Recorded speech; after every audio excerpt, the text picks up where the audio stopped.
Life. My name is Linh and my co-host is Edward Thomas. And today we're going to talk about... Let's talk about sex, baby. Let's talk about you and me. Let's talk about all the good things and the bad things that may be. Let's talk about sex. Oh my gosh. So what are we going to talk about today? Finance. Okay. That's why we sang the sex song, because that's what we do. Now we're going to talk about sex. The S word, the S-E-X. And why do you think it's relevant to talk about sex? I guess because people are like always like walking up to me on the street and saying, "Could you talk to me about sex?" I'm like, "No," and they keep coming and they write me letters, and I don't know. It's relevant because we're sexual creatures, and so I can't talk. Must be something in the ice cream I ate. Lynn bought ice cream today for our fika. And the fun thing is Ed made a really nice home baked cake, and I bought ice cream and sugar-free cookies to balance the ice cream. I know. I'm like, oh, well, I guess we just have to keep trying.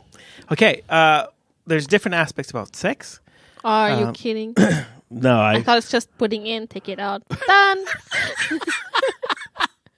Wow. That reminds me of when my sister was little and she had this easy bake oven. And so you make the cake mix, you mix it with water, stick in the little fake oven, had a light bulb in there. It would bake like a little cake. Really? Yeah. Wow. Yeah. And they're like, just put it in, take it out, ding, it's done. It just made me think about that. That's the principle of sex. I guess I don't know how you do it, but I like to get down.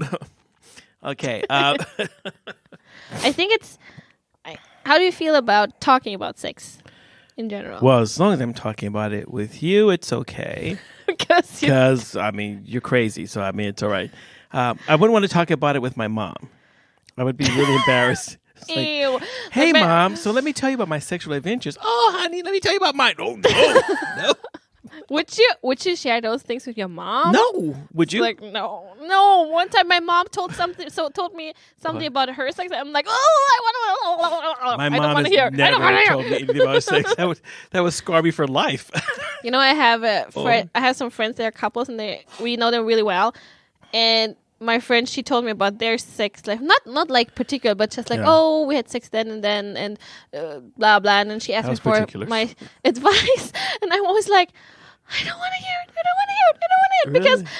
Because as a professional, when I work at a pharmacy, I can listen to people tell me about their sex life, because usually there's some issue, and then I can listen to it professionally. Okay, wait. So when you're working in the pharmacy, wait. But when my friends, I want to think of my friends as asexual beings. I don't want to think about their sex life. I have a really vivid fantasy and imagination. So I'm like, I don't want to know. I'm gonna start sharing my journal with you about my sex life. No. And then send you a clip every week. No. So. But one time I worked at a pharmacy, and it was an old man coming on. He was really old and cute, and he's like, well, I would like to buy some lubricant because, it's really difficult because when it's so dry. I'm like, oh, not me. In one hand it's with you, but on the other it's no. See, that's why I can't work in a pharmacy, because my next question would have been, so how dry is it?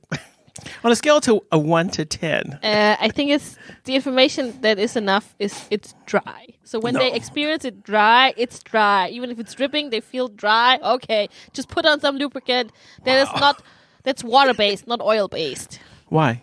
Because if you use condoms and it's oil-based, they can make break. The condom not so durable. But if you you do. But if you're that old when it's already getting all dried out, is pregnancy an issue anymore? No, but I don't know how many partners you're having, and STDs are still around even when you're old. That was really smart. Well, sometimes you study for some reason. I study so I can give old people sexual advice. Well, that was interesting. Let's go on to another subject, because now in my head I have dried old people in my vision. I'm like, ooh. But old people, some, or some more people still have an active sex life. And I mean, I get That's to see great. it only when we, for example, give out medicines for erectile dysfunction or things like that. And what kind of medicine do you give out for that? Viagra. Just Viagra. Yeah, but there are several like categories. Wait, are there several categories for Viagra? No, not like they have the same. Super strong. No, they have the same. They have the same substance or like generics or a similar substance that's not as expensive as Viagra because Viagra is really expensive. I bet. And you can only take like 2 within 24 hours or something, and it will last for like 6 hours or something. And you shouldn't take it if you have low blood pressure. That's just a little too long to be all jerked up, though. 6 hours. Got my 6-hour pill on. Lady, better get back here. Try or not. But they also have this weird thing it's called Bodil. What's that? That's like a urea stick where it looks like a little, like, I don't know, a figure, and then you put it on your pee-pee like this. Beep. And She's talking about like in the middle, in the hole in the middle. And then it apparently, I don't know how it works. What does it do? It makes your pee-pee go ding. So you stick like a metal rod in there? No. Of course it's going to go all ding. It's a little plastic thing that has some medication, and then you put it on top, and then I don't know how it works. I haven't. What the? Nah. I'll show you later. I'll show you after the podcast. Don't show me. I don't want to. Well, you might you need it in the future. Wow. Thanks a lot for the confidence. I'm just. It's normal to have erectile dysfunction when you're getting old. I'm 59. Because your prostate gets bigger and it makes it difficult to get a ding. My prostate's the size of an avocado right now. Oh, wow. It's huge. It's also part of sexuality. It's your prostate. I know.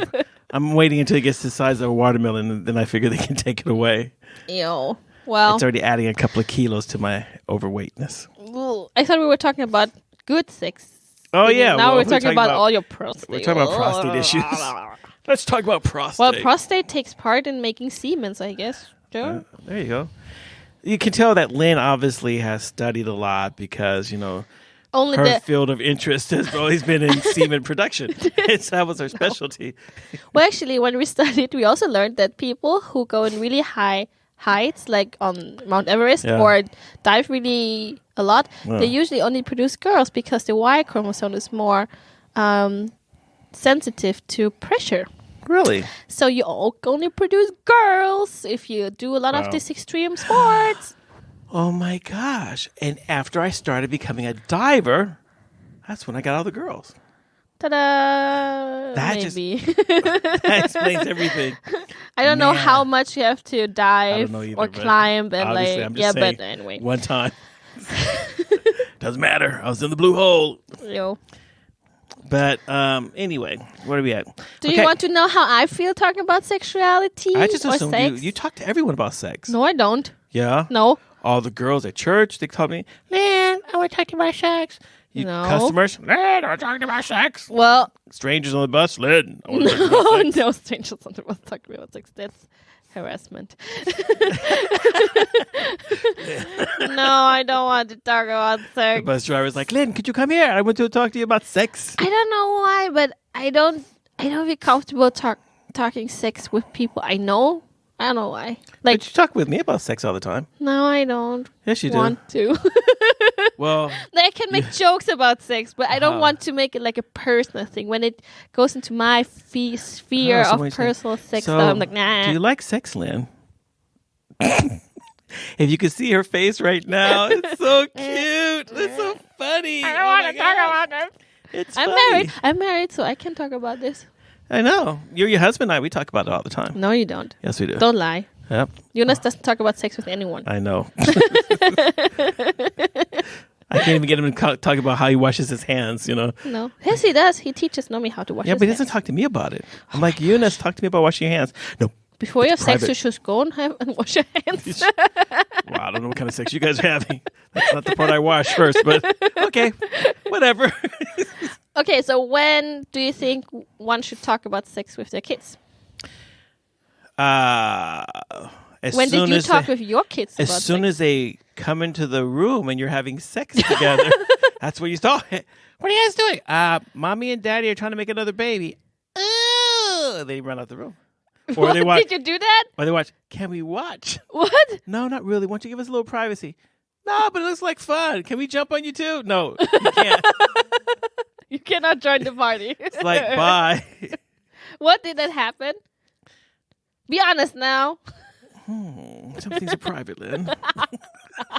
Aha! So now you're in the uncomfortable zone. It stepped out. Yes. When the boys were younger, they did walk in on me, Daddy-o, having Shake. fun. Shake, rattle, and roll. What are you guys doing? Nothing. Having fun. Can we play? No. You shouldn't have said having fun. This is just for adults. Go watch TV. But we don't want to. We want to be with you. That's our strategy. We just turn the TV on and then we close the door and say, bye, Naomi. Here's a movie. Bye, Naomi. You're by yourself. Mom and Dad are going to fantasy land. We go sleeping. Oh, wow. No. Yeah. Well, I mean, I don't want her to walk in on us like that because Why? I have a friend and she's been really traumatized by seeing her parents having. Really? Yeah, and I'm like, whoa. You walk in, you walk out. It's not like you sit there and stare. It's not like you want to. No, but I think some people who share their bedrooms for a long time with their parents. Wow. Wow, that's just weird. But I never catch my parents ever, but I shared the bedroom with them until I was like 6. You know what they were doing. No, I didn't. No, I mean, you didn't know back then, but. No, I never catch them. I never. know. They made it till you went to sleep, and they're like, okay. Yeah. But I don't know. Right. Like, time to make some. Oh my gosh, disgusting. It's not. Well, that's the whole thing. I think that we need to break the stereotype and the stigma. Sex is a beautiful thing. No, it's a but great it's just, gift. I just don't want to know how I came about. Okay, let me tell you. It wasn't the stork. It wasn't the magic rabbit. It wasn't the goose. I think children just don't want to see their parents having sexual pleasure. And then how horrible. Listen, you've spent all this time raising your children.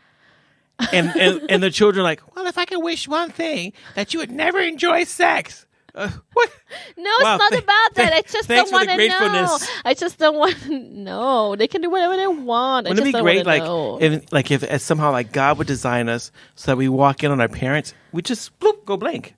We wouldn't even know what we're looking at. Yeah, just like, bloop, it's just gone. But it's weird when I talk to my mom and my mom complains about that my dad wants to have sex, and then my mom's like, but I don't want to, and I'm like, I wonder why. Well, it's part of marriage, and it's important. But it's really weird because then I try to be in the mindset of, I'm a counselor now. I'm not their daughter. I have nothing to do with this family. I just be trying to be in the mindset, but I feel like, they're my parents. I don't want to talk with them about this. Yeah, well, my mom's been single for I don't know how many decades. Yeah, exactly. I wouldn't even know what to do if my mom actually just one day when I called and she's like, well, Ed, I met this man. We're starting to see each other. I'd be like, ew. Ooh. Tell him he's about to die. We'll run over to America. Then run back to Sweden. I didn't mean to. I was crazy. Oh. No, I don't think I would have that problem about my mom telling me about sex. I've been spared. You're spared. You see, so don't judge me when I feel uncomfortable. Because it is funny when it's you. Why is it funny when it's me? Because it's not me. Oh my gosh, you're so childish. I know. But have you talked with your kids about sex? I tried, and they're like, I don't want to know. I tried it with the girls, and they're just like, Mom, Daddy's being nasty again. He's so disgusting. I'm like, so how did you talk with them? If sit down, I want to talk to you about the first piece of sex. No, wow. No, I think I started off one day just saying, hey, you know that in our household, we want to try to maintain God's standard, and sex outside of marriage is not allowed. But if it turns out that you are being sexually active, please use protection.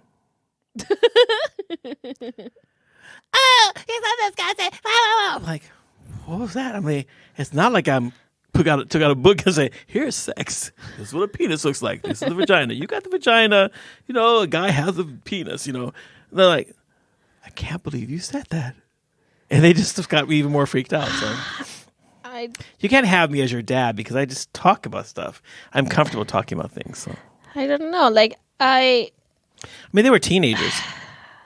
I think maybe it's to talk about it's the time before they become teenagers, before they are all awkward in their bodies. Nah, because then it was like, I tried it before they got interested in anyone, when they were just running around in the forest, being kids. Ooh, I'm not going to kiss anybody. And then, surprise. So I tried to talk to Jonathan about it too, and he was just like, he just sat there. You talk with Jonathan about sex? Yeah. Like you just sat him down. Jonathan? You know that he has a daughter, so I don't... No, my son. I thought our friend Jonathan. I'm like, what? Okay, Jonathan, your son. Jonathan, now that you've had a baby, let me tell you, do you know where babies come from? That's why I thought it's weird. Why would you talk with someone who has a baby? What's why are you making faces at me? It's my son. He was a kid. What are you talking about? Oh my god! I read a news article where they were telling about a couple that had been married for a couple of years and they tried to have children, and they were just not successful for a couple of years, and then it turned out that they used the wrong hole the whole time. How do you not know? No, but they didn't. And then, but you think then when the doctor told them this, because I mean, you usually don't ask about this. You assume that people know. You assume that people know. If you're a girl, I assume that you know you got what you got. But the thing is, if you don't know, if you had no sexual education, how would you know what's the difference? No, really, how would you know? Wow, that never crossed my mind. How would you know? I don't know. I don't know because I mean I have had sex education. I've seen all kinds of stuff, around me. Yeah, but if you haven't, but you'd have to live so isolated from everything around you. I think it was a Chinese couple or something. And I mean, if you live in a culture where your parents don't talk about sex or sexual education or your body, and you're totally shocked when you have your menstruation, for example, you're like you think you're dying because no one ever told you, and then people are like, oh, it's normal, just happen once a month. They're like, okay, you live with it. I mean, there are people who grow up like that. It's not. It's not weird. It's just only weird for you. It's weird to grow up that way. Well, it's weird, but it's not. It's uncommon here. But I think in other places, it's not so uncommon. Really? And so you become confused. So they had this trouble, and no one. Because I have other questions, but I can't say them on our podcast. But are you asking me, personally? No. I know. No, I'm like. But I guess if you only did the missionary style or something, I guess you wouldn't, But if you look at animals, they do it from behind. Then maybe if you think about it, you do it from behind. Then Well. Wow. Anyway, but that's difficult. I think it's easy for us who have it so, because there are some people lobbying for not having sexual education in school. Yeah, but it depends on how you have this education. Right. If you're just saying, "Oh, just go and have sex with anyone, just use a condom, it's fine," I think this is problematic. But then, if you also have no sexual education, then teenage pregnancy will occur eventually. Yeah, but and you can't leave it up to parents because a lot of parents feel uncomfortable talking about it. But it's their primary job, though. It should be. I think that every parent should learn what they can, so they can teach their children about sex, and it should basically come from the home first. Yeah. And the school should complement what the parents teach. Yeah. But then parents have to teach good quality sex education. And I think then that's they where, need to know first. Exactly. So don't put your pee-pee in the wrong hole. You'd be talking, so, Dad, do you know which one you were supposed to aim for? Whatever fit. Just kind of make it. Well, Nomi, she's 4.5 now, and we haven't told you, obviously, about sex, but we've told you where babies come from snippa. Uh-huh. So she knows where it comes from, but she hasn't asked, how does it go there? So that's good. So I just wait until she asks. But Mom, how does the baby go in the It just grows inside of you like a seed. No, but it's and I mean, weird. I think when I grew up, it was really good because when we were in primary school, they were more focusing on the developing baby and the baby coming out than the part, how did the baby come in? I think and then when sex education for me was the teacher had a model of a penis and a vagina, and she stuck them together, and like half the class threw up. Just really no, but it's really because I remember in 3rd grade they were teaching about like birth and how the baby develops, and they didn't put a lot of focus on sex in itself, but more on like where do babies come from, but not how do babies. Nah, we come. had the whole thing. And then, but that was in 3rd grade, and the teacher was really strict. With if anyone laughs, you have to go to 2nd grade. You cannot be in here. So it was really strict that you had to take yourself together. But then in 5th grade, we had it in biology. Yeah. So there it was much more biological. Okay. Like, men, sexual, primary, and secondary characteristics and stuff. And I remember I had I got to teach the class about STDs. And why did they choose you for that? Because I was a nerd. I know about STDs. They're like, ask Lynn. She knows all about STDs. She's like, I want to tell you about Maybe STDs. that's why I got bullied. I can imagine. You're the STD girl. Syphilis girl, come here. She's like, why are you saying that about me? It's really bad. STDs are really bad. Really? Yeah. Yeah, in earlier days, you really died from them. But nowadays, you can get infertile and also die from them if they go untreated. There was an episode on one of my Netflix series, and there's a girl, and she had learned how to peel the face of other people so she could be those people because these men had given her syphilis, and so she wanted to kill them. So she had like all these sores and everything. She was like in the 3rd stage of syphilis. It was like, it's really nasty. Ugh. Yeah, I did not want. Yeah, you don't want that. No. Ugh. Yeah, I can't believe how many famous people actually got syphilis. Okay, is that how focused on sex? You get syphilis. I die. If you have sex, you're going to get syphilis and gonorrhea. That scared me. I saw a picture because she took out the same teacher. She took out a picture of all the sexual diseases like herpes. And you saw the sores. I'm like, oh, no. No, myself is never going inside there. Nah, women are nasty. They give you all kinds of diseases. No. And warts and stuff. Oh, yeah. She into warts? Oh, my. I mean, yeah. But the worst thing is papilloma virus that can give cervical cancer and then you die. And the thing is, guys have no symptoms, so you don't know if you could be just walking around, sowing your oats, and giving like cervical cancer to everybody you sleep with. So I mean, it's kind of bad. Yeah, because cervical cancer is really aggressive, and a lot of people die. Yeah, young people like in their 30s, 20s, and 30s. Which is why always use protection. Good sexual education. It's important. Yeah. People would never believe that we're conservative Christians. They're going to be like, what's wrong with those?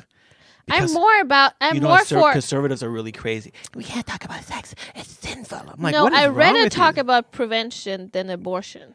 I want to talk all about contraception. Like, just throw it at people, even if they don't want it. Just give them all kind of contraception they need. If you see this Vietnamese lady walking on the streets of Uppsala, throwing and condoms she's throwing at condoms and cups and all kinds of stuff at you, that's Lynn.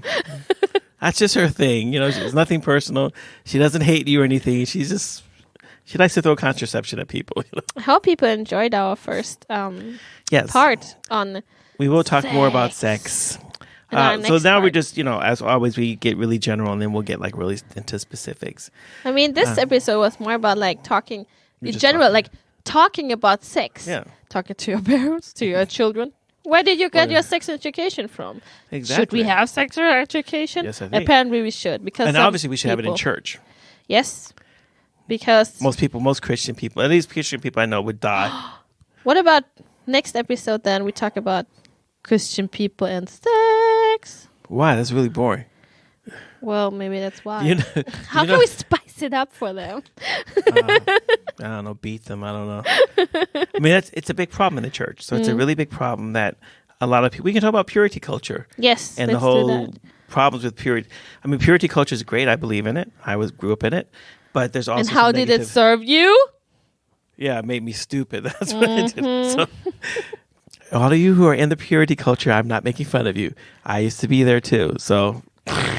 We want just to inform you about things. Yes, it does. Yes. Well, like always, thanks a lot for following us and listening to us. If you have any other questions or anything, this actually came from one of our listeners. Yeah. So that's why we started talking about sex, because our listener begged us, went on their knees, and she's like, please, you have to talk about sex with all your great wisdom. I think sex is a good thing. Yeah, it's a great thing. So, tune in. Getting it. Next week, or in 2 weeks, or next episode for our second part about sex. Bye. Bye.